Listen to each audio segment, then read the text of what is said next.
Is it really 10 after 2? Yes. All right, ready? I'm going to get. How the heck did you guys fall so far behind?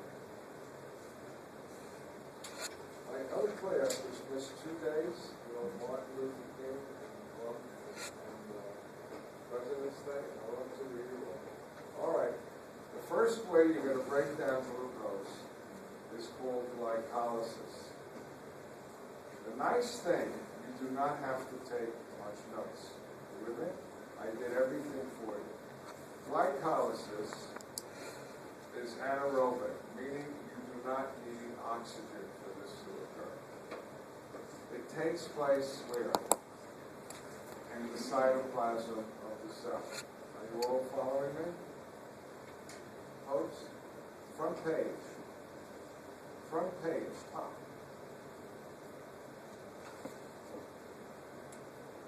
Nobody read this today. Unbelievable.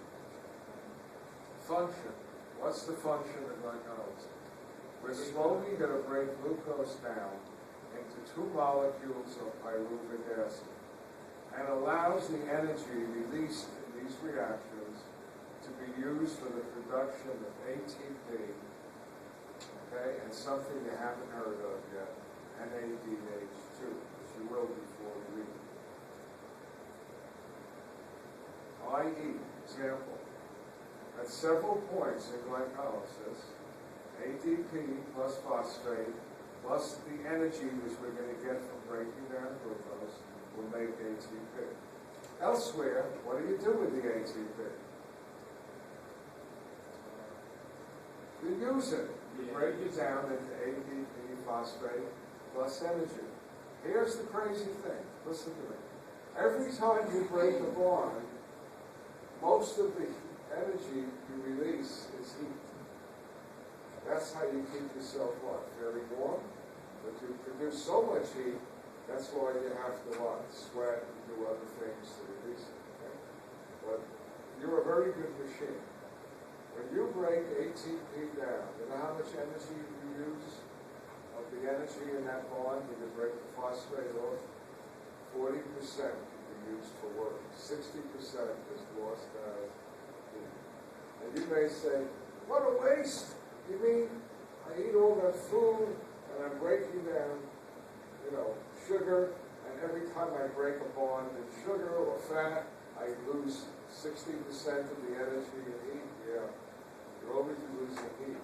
Now, if you think that's bad, how many of you have a car?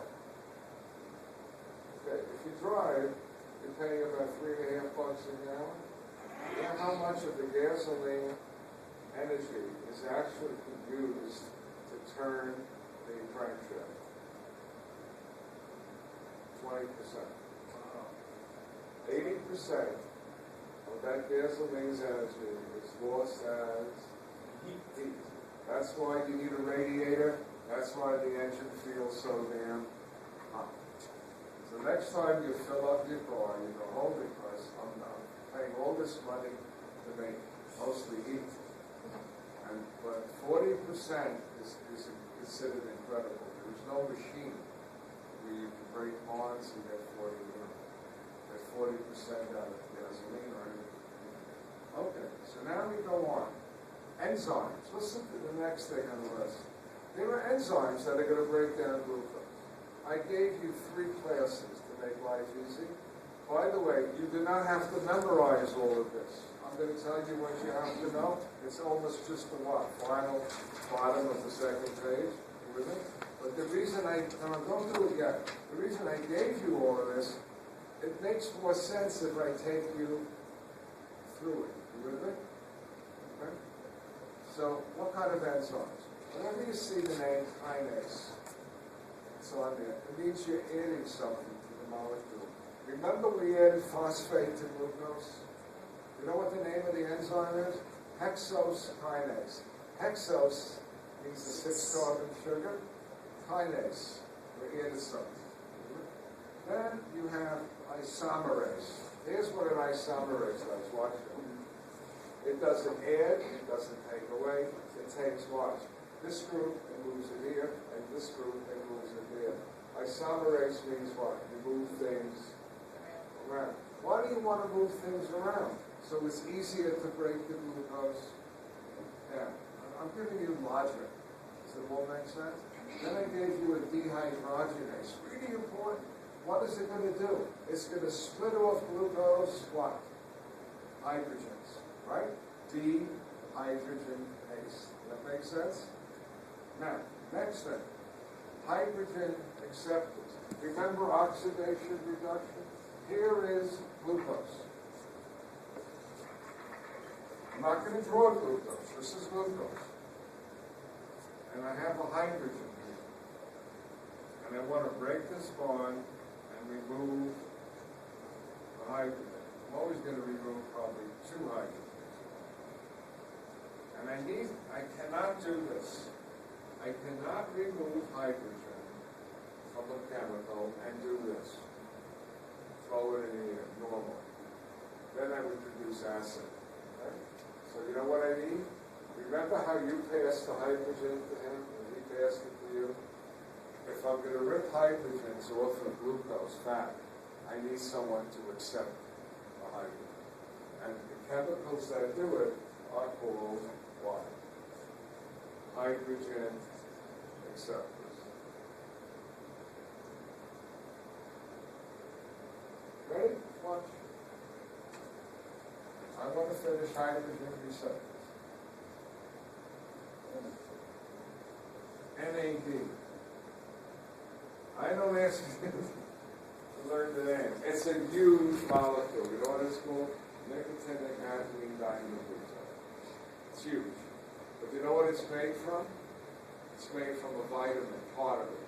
You know which vitamin? Niacin. The N stands for the niacin portion. Isn't that interesting?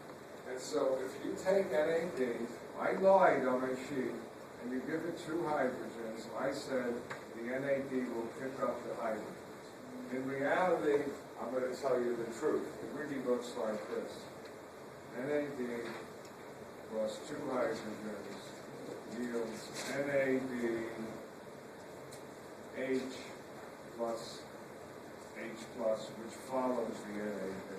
So I didn't want to do that because I said I'll drive you crazy. All right?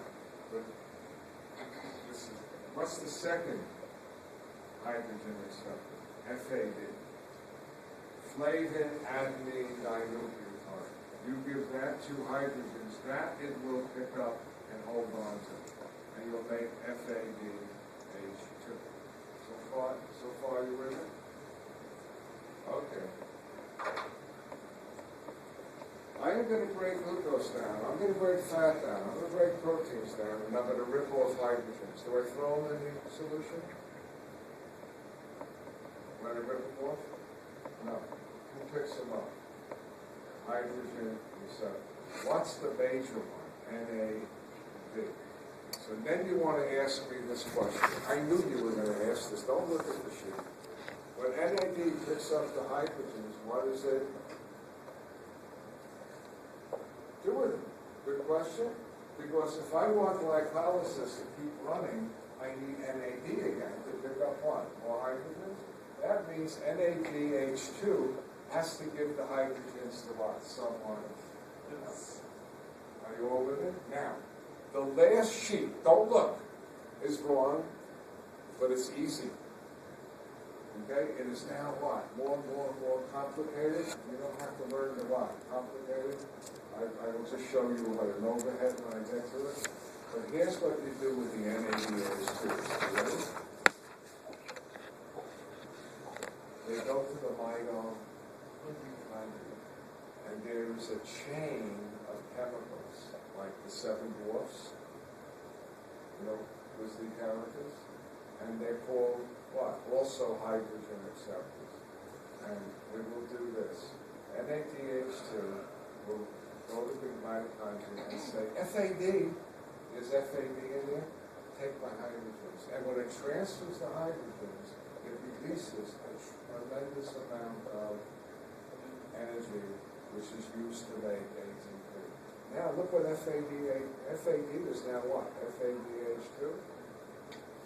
Goes to the next dwarf and says, would you please take my hydrogens? It happens to be a chemical called cytochrome C. He says, okay. Not much of an energy loss. Cytochrome C is another dwarf. This is all in a mitochondrial membrane. Will you take my hydrogens? He's called cytochrome B. Okay. Here's cytochrome B, the hydrogens. And there's another what? Loss of energy used to make ATP. Then cytochrome B goes, oh, I got to get rid of the what? 2 hydrogens. Where can you see this? And it goes to cytochrome A. It says, okay, give it to me. No loss. Not a big loss. Goes to cytochrome A has the 2 hydrogens. Sees cytochrome oxidase. It says, would you like them? Sure. And he gives him what? 2 hydrogens. And again, the what? Huge release of energy, and you make ATP. That means, listen, I'll give you the end of the story first. For each NADH2, I'm going to make 3 ATPs only if I do what? Get them into the mitochondria. And you know what the end of the story is? You're going to die when you hear this, right? At the end of the chain, somebody has to pick up the 2 hydrogens. You know who it is? Oxygen. And what do you get? Water. What do you make? Water. That's right. When you burn food, you actually make water. Isn't that cute? Hold on. Don't keep it. What the hell? I think I'm done. I just want to double one. No, reduced forms mean the ones with. All right. Okay, I did that. When you have the hydrogens, you're in what form? Reduced. If you get rid of them, you become oxidized. Now, Turan and I are the only 2 that tell you this. You know when you go from pyruvate to lactic acid? You know why you do that in the cell? It's because you don't have enough oxygen to what? Go into the mitochondria. You need oxygen to do everything I just did. So, why do you go from pyruvate to lactic? To regenerate the NAD2. You go from pyruvate to lactic. Lactic has 2 hydrogens. There's a bit of NAD. And then the NADH2 gives up 2 hydrogens and makes lactic, pyruvate to lactic. And the NAD can be used again and do it again, and again and again and again. See you all Thursday.